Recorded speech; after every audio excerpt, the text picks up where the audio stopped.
Сәлем досым, менің атым Әсел, және осы сабақта біз сенімен possessive adjectives and possessive pronouns өтеміз, яғни тәуелдік сын есім мен тәуелдік есімдіктер. Okay, let's go. Ең алдымен possessive adjectives-тен бастайық. Жалпы possessive adjective деген қазақ тілінде тәуелдік сын есім деп аударылады. Яғни бұл бір заттың басқа бір затқа немесе адамға тәуелді екенін көрсету үшін қолданамыз. Мысалы, айтайық, бұл менің кітабым. This is my book. Яғни кітап ол маған тәуелді болып тұр, менікі болған үшін мен my book деп айтамын. Окей, және мына жақта бір қызық картинка тұр. Бұл Властелин колец деген фильмнен алынған. Мүмкін білесіздер, моя прелесть деп айтады. Осындай мемдарда көп негізі. Моя прелесть, яғни бұл жерде my ring, менің сақинам болып тұр, яғни ағылшын тілінде бұны біз my precious деп айтқанбыз фильмді, my precious, or you can also say my ring. Окей, енді мысалдарды қарап шығайық.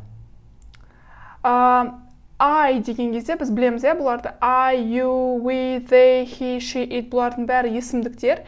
Енді осы есімдіктерді біз тәуелдік сын есімдерге аударуымыз керек. Егерге бір затты біздікі екен білдіру үшін, мысалы, I болса my болып кетеді. Яғни I деген мен, менің деген my. You, your, we, our, they, their, he, his, she, her, it, its. Окей, бұларды міндетті түрде жаттап алу керек болады. Және бұны сіздер тәуелдік есімдіктермен шатастырмаңыздар. Бұлар міндетті түрде сын есім болады, себебі біз осы сөздерді зат есіммен бірге қолданамыз. Мысалы, my book. My деген бұл жерде сын есім, қандай деген сұраққа жауап береді, және book деген бұл жерде зат есім. My book. Окей. Мысалдар берілген, мына жақта I love my family. Мен, не деген сөз? Өзімнің отбасым жақсы көремін, Сонда my family деген ол менің отбасым. Окей. You love your family. Сен өзің отбасын жақсы көресің. We love our family. Біздің отбасы, our family. They love their family. He loves his family. And she loves her family. Осы видеоны паузаға қойып, міндетті түрде қазір сіз айтып шығыңыз. My, your, our, their, his, her, and its. Окей. Тағы бір мысал. Мына жерде менің суретім тұр, және екі зат, маған тәуелді екі зат. Ең біріншісі ол велосипед, bike, қысқаша, сосын кітаптар, books. Окей, Әсел's bike деп қойғам. Әселдің деген кезде жаңағы кімдікі тәуелді екен білдіру үшін біз апостроф және s қосамыз. Адамнан кейін, яғни адамның атынан кейін апостроф және s қосамыз. Сонда Әселдің велосипеді деген кезде Әсел's bike болады. Мысалы, Мараттың деген кезде Marat's bike. Ал егер мен Әселдің орнына есімдік қойғым келсе, онда her bike, Әселдің велосипеді her bike.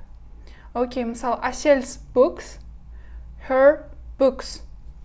Окей, түсінікті болды деген ойдамын. Сосын байқаған боларсыздар, its дедік. Жалпы it деген білеміз, ол деген сөз, яғни біз жансыз нәрселерге қолданамыз. Бір затты айтып жатқан кезде, егерге бір заттың оның деп айтқымыз келсе, ол кезде its болады. Яғни апострофсыз its. Бірақ енді екеуін шатастырмау үшін мен мына жақта сіздерге мысал бердім. Жалпы its дегенде және its апострофпен бірге не екен.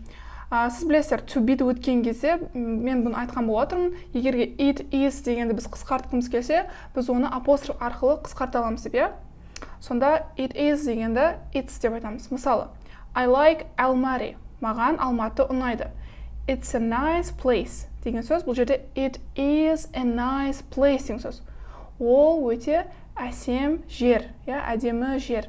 Сонда it is деген ол to be болып тұр бұл жерде. Бұны шатастырмаңыз, бағанағы possessive adjective пен, яғни тәуелдік сын есіммен шатастырмаңыз. Енді екінші сөйлемде Almaty is famous for its mountains.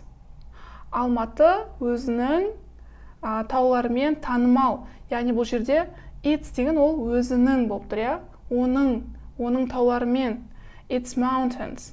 Сол үшін осы айырмашылығын түсініп деген ойдамын. екі мысалмен. Енді ары қарай possessive adjectives versus possessive pronouns. Яғни сын есіммен, жаңағы тәуелдік сын есіммен тәуелдік есімдіктердің айырмашылығы неде? Окей, мына жерде таблица берілген. Ең бірінші тәуелдік сын есімдерінің сұрағы кімнің, яғни кімнің деген сұраққа жауап береді. Whose. Мысалы менің, my book, our book, your book, оны бағана айттым. Енді possessive pronoun деген бар. Бұл тәуелдік есімдіктер деген сөз. Бұл да whose деген сұраққа жауап береді, бірақ қазақша біз оны кімдікі дейміз. Мысалы менікі, mine, біздікі, ours, сенікі, yours, сендердікі, yours, his, оныкі, ер азаматқа, hers, оныкі, әйел азаматқа, its, оныкі, бұл бір заттың, жансыз заттың тәуелдігін білдіреді. Theirs, олардікі. Сонда айырмашылығын көрдіңіз, my, mine, our, ours, your, yours, his, бұл жерде жазылу бірдей, өткені his-ға s-ті қосқан кезде как бы his болып қала береді деген мағынада.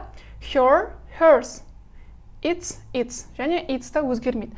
Сонда his бен its өзгермейді екен, Мысалдарды қарап шығайық. This is my book. Бұл менің кітабым.